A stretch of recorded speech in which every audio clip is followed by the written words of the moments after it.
When a negative thought or emotion arises, we can go down two different paths. We can either think more about it or we can think less about it. This video is part 2, and if you haven't had a chance to watch part 1, I highly recommend watching that first. In that video, I focus on what happens when we choose to think less about our negative thoughts and feelings, how this can be beneficial in the form of letting go, and when it becomes unhealthy in the form of suppression. This video is going to tackle the complete opposite end of the spectrum, why we would choose to think more about our negative thoughts and feelings. It might sound backwards, but I have experienced the most profound improvements in my life from delving into my negative thoughts and feelings. However, it did take some time to get this right. When I first realized that I was suppressing my thoughts, my first instinct was to start analyzing every inch of my thoughts and emotions, trying to fix the thinking or fix the emotions. Just like choosing to think less, it can be really beneficial, but it can also lead to problems depending how you go about it. I'm going to explain why this happens, what goes wrong, and how to avoid it. There are two important things to note when it comes to investigating your thoughts and feelings. The first is that it should never happen in the moment. When we are experiencing negative thoughts and emotions, we are not usually in a state of mind to be assessing ourselves or our situation objectively. So noting the thoughts and feelings down to look at later is the key here. The second thing to note is that not all thoughts and emotions require investigation. I have had a lot of success looking into my different thought patterns and emotional reactions. However, as tempting as it is to look into every single time you experience a negative thought or feeling, this is not the most helpful thing to do. In most situations, the thoughts and feelings are fleeting, and you can practice accepting that they're there and letting them go. However, the ones to investigate are when you notice patterns of thoughts or feelings, when a reaction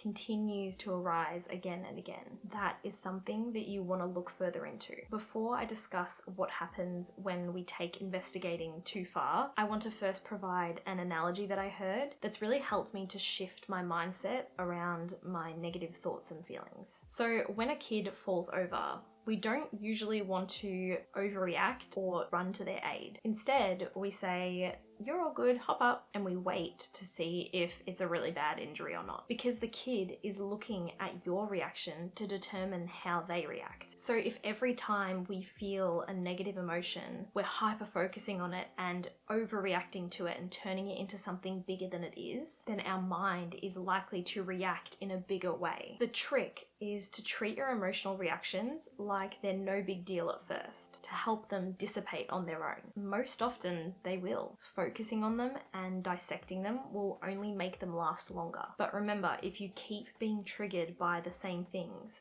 that is when you want to start looking into it. It's like if a kid keeps tripping on the same rug over and over. You're not going to keep saying, "Hop up, you'll be all right." You're probably going to look at fixing the rug to prevent future falls. And that is the perfect analogy for getting to the root cause of your negative thoughts and feelings. So now we know when to investigate our thoughts and feelings. What happens when we take it too far? Getting to the root cause of an issue can be helpful, but when we take it too far, it turns into overanalyzing. Overanalyzing is like micromanaging your thoughts, ruminating over and over, or second-guessing, questioning every thought, the point where it creates more negativity. Partaking in a full-blown investigation every time you have a thought is not helpful. Overanalyzing can lead to more negativity because when we're investigating a thought, it feels like we're making progress. But when we believe we're making progress and then we experience another negative thought or emotion,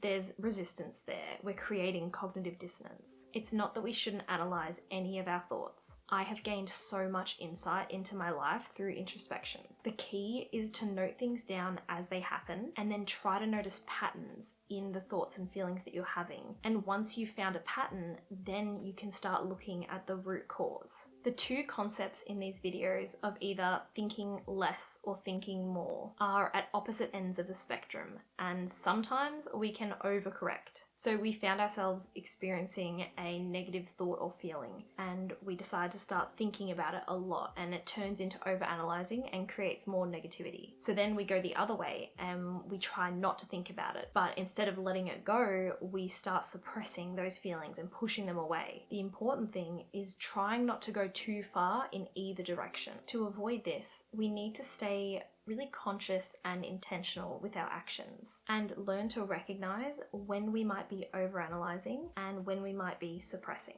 To practice this recognition surrounding overanalyzing, you might ask yourself these questions. How long have I been thinking about this? Can I write this down and come back to it another time? Do I feel calm in my assessment of these thoughts, or do I feel panicked? How fast are the thoughts running through my mind? The important thing, as I say in a lot of my videos, is to remain self-compassionate when it comes to this process. It's okay if you find yourself overanalyzing. It's okay if you find yourself suppressing thoughts. It's going to happen. The important thing is to, again, accept that you're overanalyzing, accept that you've been suppressing thoughts, and try to let that go.